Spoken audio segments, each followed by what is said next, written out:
Gambia.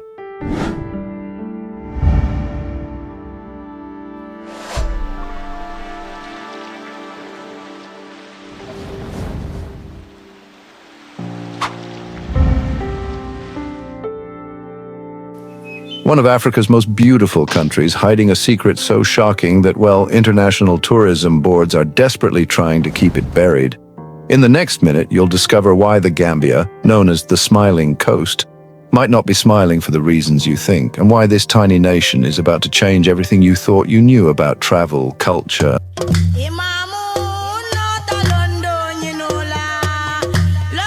and what it really means to find paradise. The illusion of paradise. Picture this. 50 miles of golden beaches, crystal clear Atlantic waters, a country so small you could drive across it in 3 hours, where locals greet you with smiles so genuine they seem almost, well, too perfect. This is the Gambia. Population 2.8 million, smaller than Connecticut, but packed with more authentic culture per square mile than anywhere else in West Africa. But here's what the travel brochures won't tell you. What we discovered during our 30-day investigation will completely shatter your assumptions about this so-called paradise. Because sometimes the most beautiful places hide the most incredible truths. The geographic mystery, but before we reveal what we found, you need to understand something crucial about the Gambia's geography, because it's not an accident. This country's bizarre shape isn't natural, it's the result of a colonial land grab, so audacious that it literally carved a nation out of another country. The Gambia is completely surrounded by Senegal. Imagine if someone cut a winding river through the middle of Texas and called it a separate country. And that impossible geography? It's about to become the key to understanding everything you're about to see. The river's secret. The Gambia River isn't just a river, it's a 1,000-mile lifeline that has shaped one of the most remarkable survival stories in human history. For over 500 years, this river has been the difference between life and death for millions of people. But here's what shocked us most. The river is disappearing. Climate change is causing salt water to creep upstream at a rate of 2 kilometers per year. Farmers who have worked the same land for generations are watching their rice fields turn into salt flats, and yet the people are still smiling, still welcoming, still creating joy from seemingly nothing. How is this possible? The midnight drummer. Meet Amadou. By day, he's a struggling farmer whose family lost everything when saltwater ruined their crops. By night, he's the heartbeat of Banjul's music scene. 3 years ago, Amadou made a choice that would change everything. Instead of leaving his country like 40% of young Gambians do, he decided to turn his pain into rhythm. What happened next defies every economic theory you've ever heard. But here's where things get really interesting. The Gambia has something that no other country in the world has mastered. They've figured out how to export happiness, and it's about to become their biggest natural resource. What we discovered in Banjul's markets will completely change how you think about economics, tourism, and what it means to be wealthy.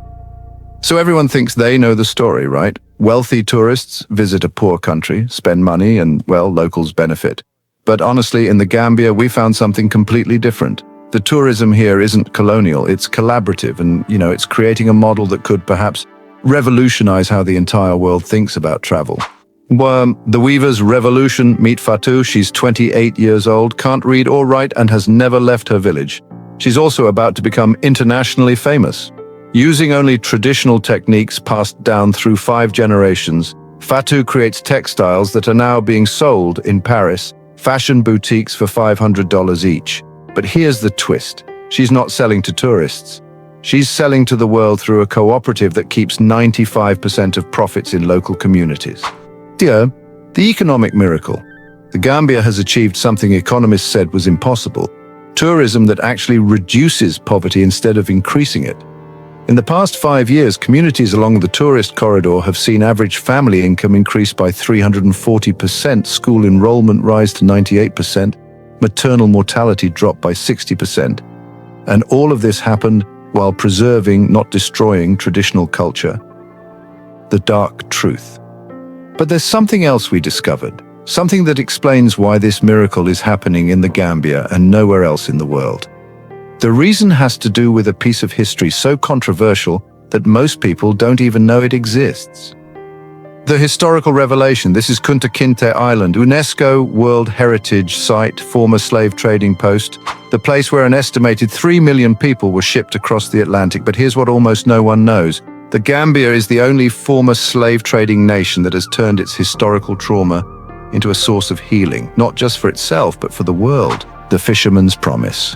In the village of Gunjur, there's a tradition that dates back 200 years. Every full moon, the entire community shares their catch with anyone who needs it.